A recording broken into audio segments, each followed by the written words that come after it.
Budget budget जो होता है वो एक प्रकार का भाषण होता है। ठीक है, बजट मान के चलिए तो एक प्रकार का एक वक्तव्य होता है, एक भाषण होता है। अब जैसे कि इसे आप अपनी भाषा में कह सकते हैं, लेकिन अर्थव्यवस्था के मतलब इकोनॉमिक के अनुसार बजट किसी भी देश के लिए अगले साल के लिए ये व्यय और आय का एक ब्यौरा होता है, जिसमें वहाँ की सरकार, वहाँ के वित्त मंत्री जो है ये बतलाते हैं कि हम अगले साल क्या करने वाले हैं। और इसके लिए जो लेखा जोखा तैयार होता है, कार्य जो करने की काम होती है, उसी उसी को पूरा सिस्टमेटिक ढंग से जो है हम लोग बजट कहते हैं। तो सबसे पहले जो है बजट शब्द जो है यहाँ पे मतलब इंग्लैंड में प्रयोग किया गया था। बजट जो है फ्रेंच भाषा का एक जन मतलब बजट को आप फ्रेंच भाषा से लिया गया है।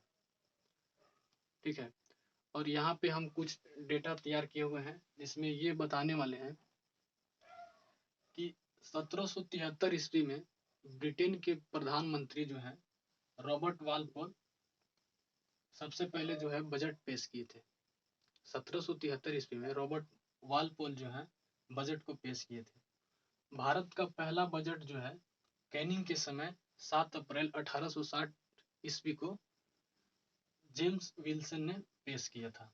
1860 जो है आपको याद होगा, उसमें 1857 की क्रांति हुई थी और उसके बाद जो है वहां पे कैनिंग आया था, वायसराय के रूप में कैनिंग आया था। ठीक है, और उसी समय जो है 7 अप्रैल 1860 ईस्वी को जेम्स विल्सन के द्वारा जो है बजट को पेश किया गया था। तो भारत में बजट बजट प्रणाली का जनक जो है जेम्स विल्सन को ही कहा जाता है।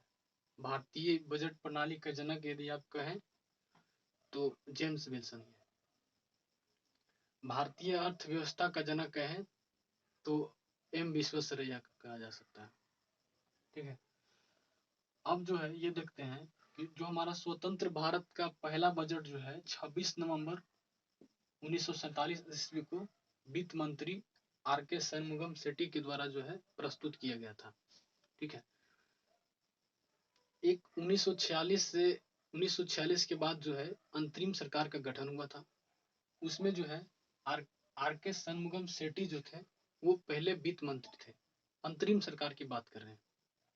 उस समय जो है हम लोग 1947 के बाद जो है हम लोग स्वतंत्र हुए थे। और जब हमारा संविधान जो है 1950 के बाद पूरी तरह से लागू हुआ था, तो तब जो है हम लोग गणतंत्र हो गए थे। तो गणतंत्र भारत का जो है पहला बजट जो है जॉन मथाई के द्वारा जो है प्रस्तुत किया गया था।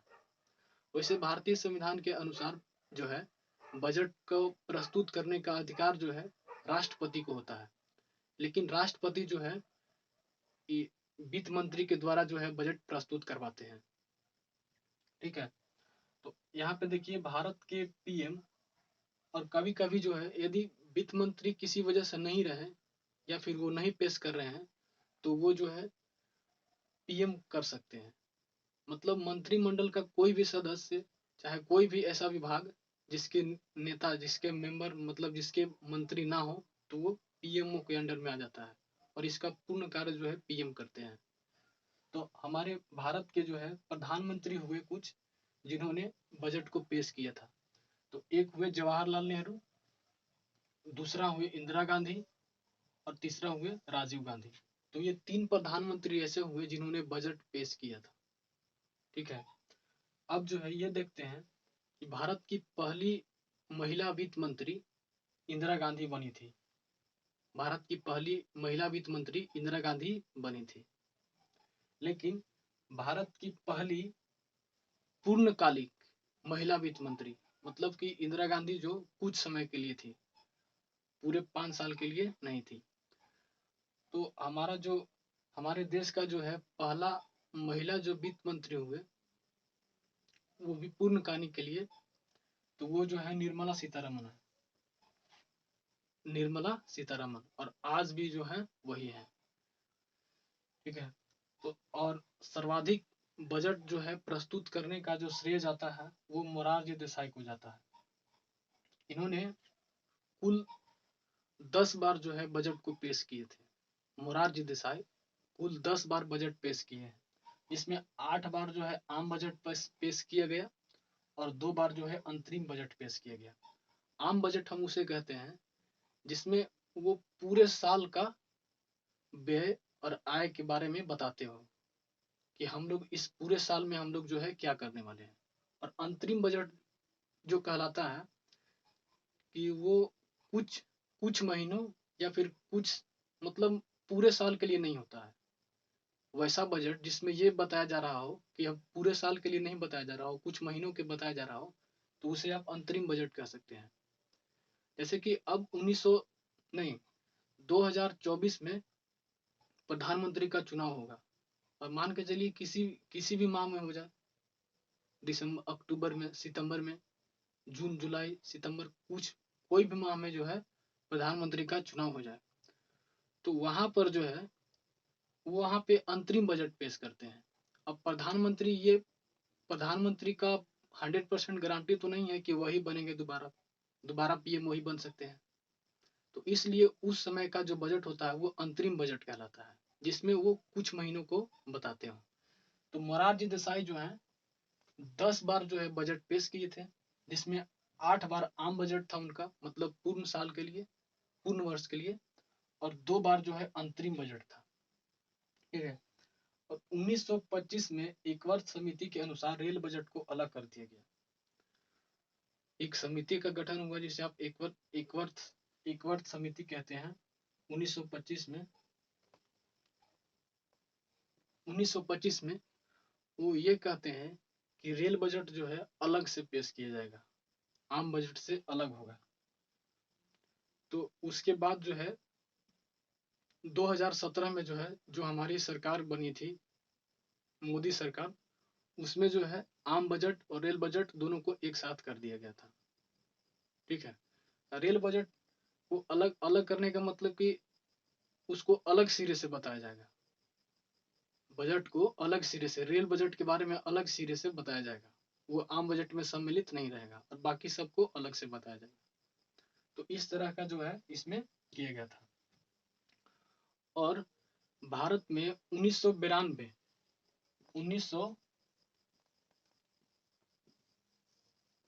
1992 में जो है 1992 से टीवी पे प्रसारित हुआ था।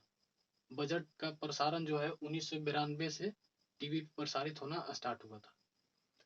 और अब जो है इतना जो है हम लोग बजट का जो है मतलब कि एक तरह से बोलिए कि पहले का मतलब इसका इतिहास हो गया, बजट का एक इतिहास हो गया कि इसमें क्या है, इसका शुरुआत कैसे हुआ।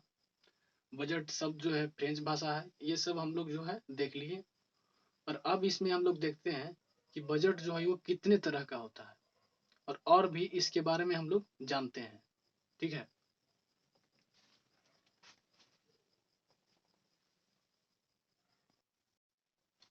तो यहाँ पर जो है हम लोग ये देखने वाले हैं कि बजट से संबंधित और भी क्या जो है चीजें जो है इम्पोर्टेंट हो सकती है।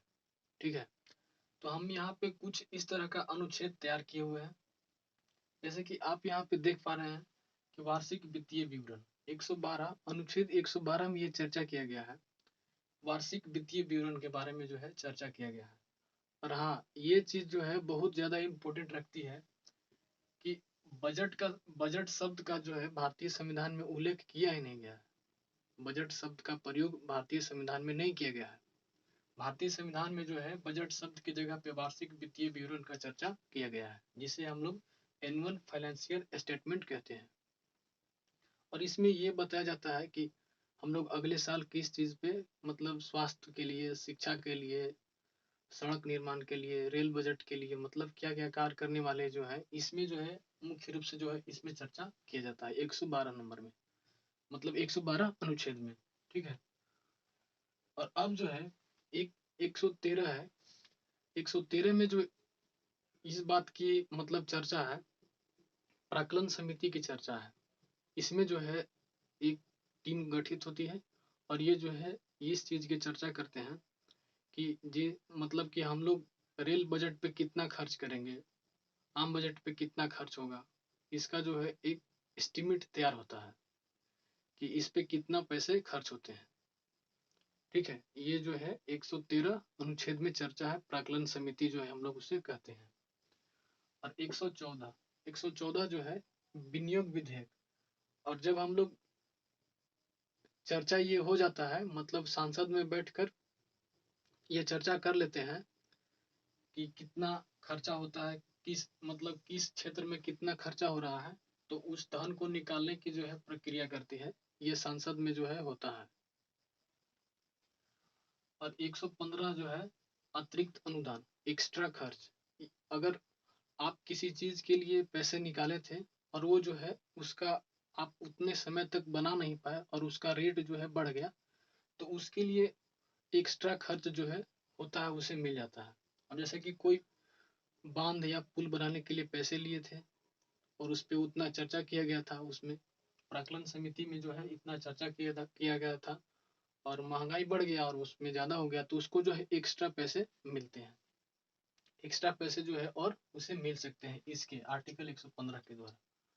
और 116 जो है लेखानुदान की चर्चा है। इसमें जो है अग्रिम राशि निकालने की चर्चा की जाती है, मतलब एडवांस में कुछ पैसे जो है निकाल लेने का जो है प्रावधान इसमें है। अब जैसे कि हम लोग अभी जो है 2023 में है, 2023 का बजट पास हो गया। अब 2023 के अंत आते आते जो है मतलब देश की कुछ स्थिति जो है खराब हो जाए, बाढ़ आ जाए, भूकंप हो जाए, कुछ इस तरह की घटना जो है हो जाती है, तो उसके लिए जो है पैसे निकाल लिए जाते हैं। ठीक है, कोई चीजें जो होते हैं योजनागत होते हैं और कुछ चीजें जो होते हैं अयोजनागत होते हैं। जिसमें योजनागत में जो है जो चर्चा किया गया हो, वार्षिक वित्तीय विवरण में उसका चर्चा किया गया हो, और अयोजनागत जिसमें उसमें मतलब उसमें चर्चा नहीं किया गया हो। अब ये देखते हैं कि बजट जो है कितने तरह के होता है। बजट मुख्य रूप से 4 तरह के होते हैं।